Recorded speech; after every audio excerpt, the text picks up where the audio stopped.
একদিন লোকনাথ বাবা আশ্রমে বসে উপস্থিত ভক্তদের নানা বিষয়ে উপদেশ দিচ্ছিলেন। এমন সময় একজন ভক্ত প্রশ্ন করলেন, আচ্ছা বাবা, আমাদের কেমনভাবে চলা উচিত? বাবা তার উত্তরে বললেন, যা মনে হবে তাই করবি, আর বিচার করবি। উপস্থিত ভক্তদের মধ্যে একজন উকিল ছিলেন। তিনি বললেন, বাবা, আপনার কথার কোনো মানে কিছুই বুঝতে পারলাম না। যা মনে আসবে তাই করব? আমার যদি মনে হয় একজনকে লাঠি দিয়ে মারি, সেটা কি ভালো কাজ হবে?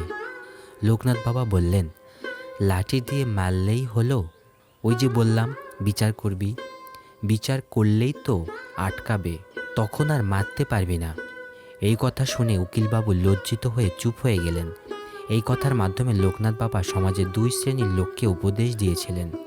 যারা কোনো কাজ করার আগে বিচার করার ক্ষমতা রাখে তারা কখনো কুকাজ করতে পারে না, আর যারা অস্থিরমতি, কাজ করার আগে যাদের বিচার করার শক্তি থাকে না, তারা কুকাজ করে ফেলার পর যদি দেখে কি কাজ করলো, তাহলে আর কখনো কুকাজ করতে পারবে না।